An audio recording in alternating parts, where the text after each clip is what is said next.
Assalamualaikum warahmatullahi wabarakatuh. Di sini saya akan mempresentasikan materi tentang World Bank. Bank Dunia atau World Bank merupakan institusi atau lembaga keuangan internasional terbesar yang menyediakan pinjaman dan memberi bantuan dana luar negeri dengan berbagai macam program teknis kepada negara-negara berkembang untuk tujuan pembangunan ekonomi dan memberantas kemiskinan serta memperbaiki kehidupan masyarakat di dunia melalui saran kebijaksanaan dan bantuan dana untuk sektor infrastruktur, pendidikan, kesehatan, pertanian, perhubungan, dan pengelolaan sumber daya alam dan kebutuhan-kebutuhan utama lainnya. Yang kita ketahui, sejarah World Bank atau Bank Dunia didirikan pada 1 April 1944 di konferensi Bretton Woods, bertujuan untuk membantu pemulihan ekonomi pasca Perang Dunia II. Pinjaman pertama diberikan kepada Prancis untuk rekonstruksi. Seiring waktu, fokusnya beralih ke pengurangan kemiskinan dan pembangunan infrastruktur di negara-negara berkembang. Bank Dunia kini memiliki 189 negara anggota dan terlibat dalam berbagai proyek termasuk pendidikan dan kesehatan, serta menangani isu lingkungan dan perubahan iklim. Selanjutnya membahas tentang struktur organisasi dan tata kelola World Bank atau Bank Dunia. Pertama-tama saya akan menjelaskan struktur organisasi Bank Dunia yang terdiri dari beberapa elemen kunci. Yang pertama, Dewan Gubernur terdiri dari wakil negara anggota, biasanya dijabat oleh Menteri Keuangan atau Gubernur Bank Sentral yang mengadakan rapat tahunan. Yang kedua, ada Dewan Eksekutif, terdiri dari 25 direktur eksekutif yang mengelola kebijakan dan operasi harian. Yang ketiga, ada Presiden, memimpin organisasi dan bertanggung jawab atas pelaksanaan kebijakan. Bank Dunia juga terdiri dari 5 lembaga. Yang pertama, International Bank for Reconstruction and Development atau IBRD, yaitu lembaga yang meminjamkan dana kepada negara-negara berpendapatan menengah. Yang kedua, ada International Development Association atau IDA, yaitu menyediakan dana pinjaman lunak bagi negara-negara termiskin. Yang ketiga, ada International Finance Corporation atau IFC, yaitu mendukung sektor swasta di negara-negara berkembang melalui investasi. Yang keempat, ada Multilateral Investment Coordination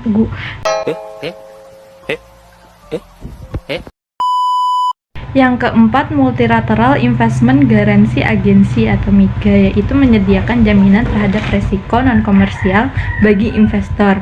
Dan yang terakhir, International Center for Settlement of Investment Disputes atau ICSID, yaitu menyediakan sengketa antara investor asing dan negara. Masing-masing lembaga ini memiliki tugas yang spesifik, namun terintegrasi dalam mencapai tujuan pembangunan global yang lebih besar dengan fokus berbeda-beda untuk membantu negara berkembang. Yang kita ketahui, Bank Dunia menjalankan berbagai program dan proyek untuk mendukung pembangunan di Indonesia. Di antaranya yaitu, yang pertama, proyek iCare.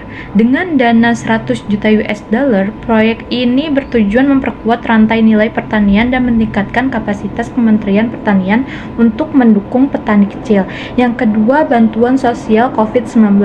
Proyek senilai 700 juta US dollar untuk memperkuat sistem perlindungan sosial dan mendukung pemulihan ekonomi akibat pandemi. Yang ketiga,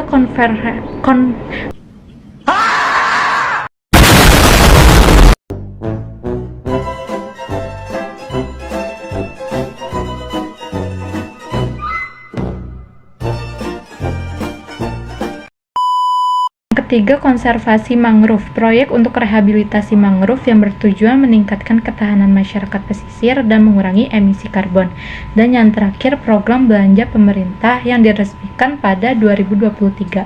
Program ini mendukung efisiensi belanja pemerintah daerah untuk meningkatkan layanan publik. Dampak Bank Dunia terhadap negara berkembang. Dampak tersebut terbagi menjadi dua, yaitu dampak positif dan dampak negatif. Dari segi dampak positif ada 3 macam, yaitu membantu pertumbuhan ekonomi, membantu mengurangi kemiskinan, serta membantu meningkatkan kualitas hidup masyarakat. Kalau dari segi dampak negatif ada 4 macam, yaitu banyak negara berkembang mengalami utang, menyebabkan kondisi kerja yang buruk, menyebabkan kerusakan lingkungan, dan terakhir konflik dengan masyarakat lokal. Penjelasan terakhir dari presentasi saya pada hari ini yaitu tentang studi kasus dari dampak Bank Dunia di beberapa negara.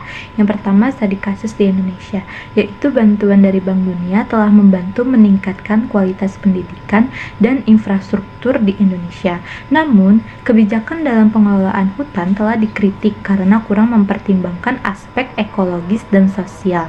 Yang kedua, studi kasus di India, proyek institusi